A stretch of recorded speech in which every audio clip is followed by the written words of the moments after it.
Luciano in Brooklyn is back with us. Hey, Luciano. Hey, morning, couple. Hey, bud. Marvin Peace King, what up, son?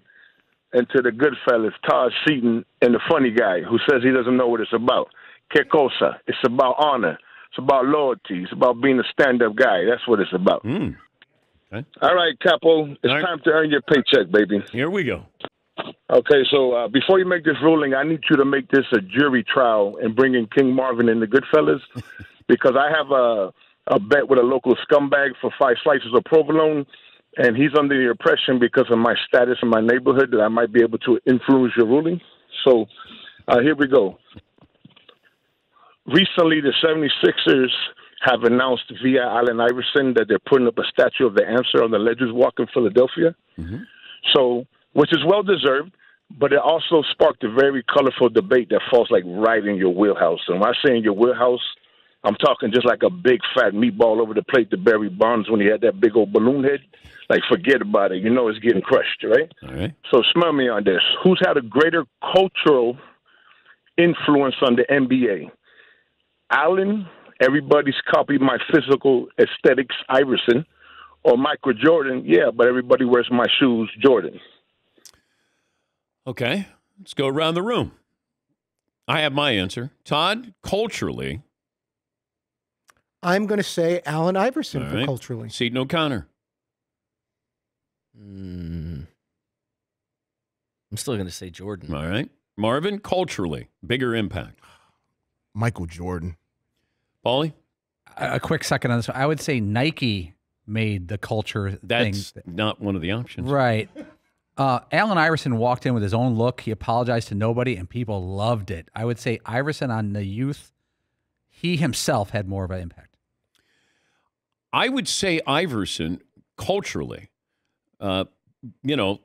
business-wise, Jordan did, but the culture of what Iverson did when he came in with tattoos, cornrows, the throwback jerseys, the way he played for a little guy to be able to play that way, I would say Iverson for me. Yes, I don't know that you can, well, business-wise, certainly, I don't know that you can understate the cultural importance that the Jordan brand has had. It's created almost an entire industry just based on selling and reselling sneakers, 75% of which are just Jordans, and then the rest are like Yeezys for a couple of years or whatever, some Dunks here and there, but that's basically its own industry. There's entire social media platforms dedicated to just those sneakers. Yeah, but that's a product.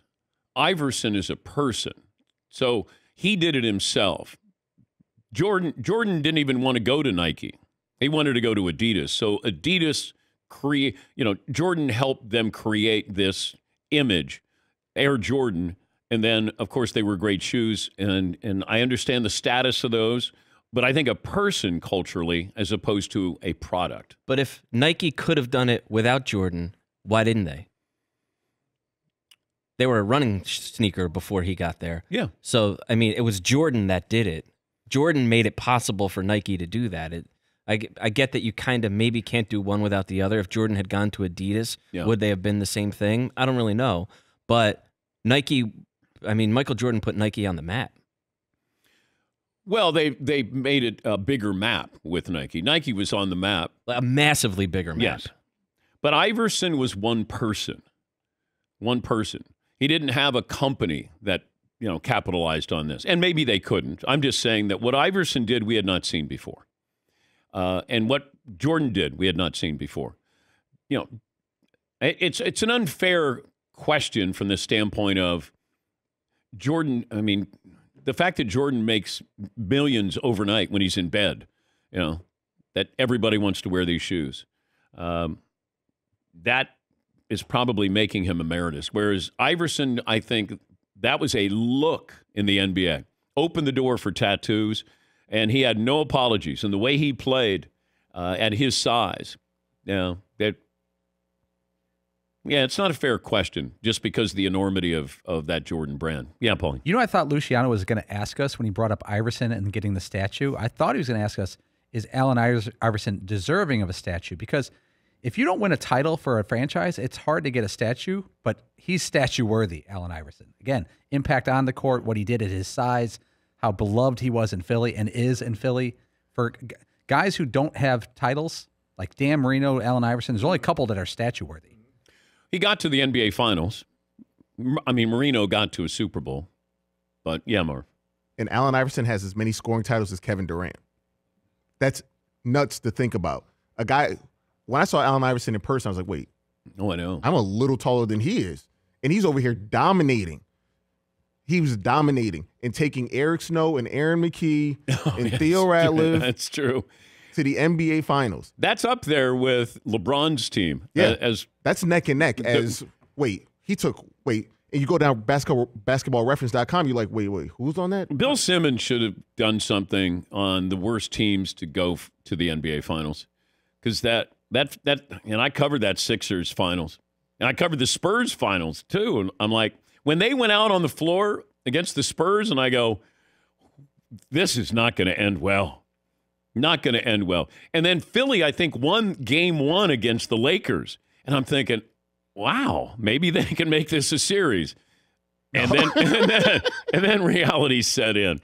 Yes, Paulie. Yeah, that Allen Iverson team, what would that be? 2001? Yeah. 01, I think. They had like George Lynch, Tyrone Hill, Theo Ratliff, Eric Snow. Nice complementary players. Not even like a B player. Not like, even close to a Scottie Pippen. But they're not starters. Right. Well, they shouldn't even be starters. They were all starting on this team. Aaron McKee was off the bench. Dikembe, an older Mutombo, an older Tony Kukoc. There wasn't a Batman and a Robin. There was no Robin.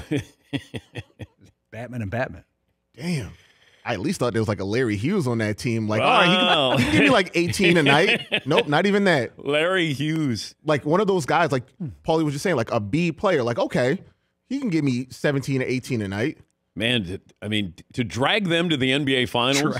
Like those two, the Pistons scouting report. You deserve a statue for dragging that team to the NBA Finals. You do. What if the statue was Allen Iverson him carrying with the whole team on his back? Like have Eric Snow with his arm out holding on to Iverson, Theo Ratliff, and then there's little Iverson, dragging them to the NBA Finals. Cart full of players. Yeah. Towing them. He's got to come back on the show, by the way.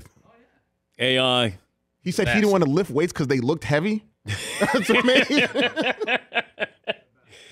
He's got that voice, though. He's got that Tone Loc voice. What a character, man. What a character.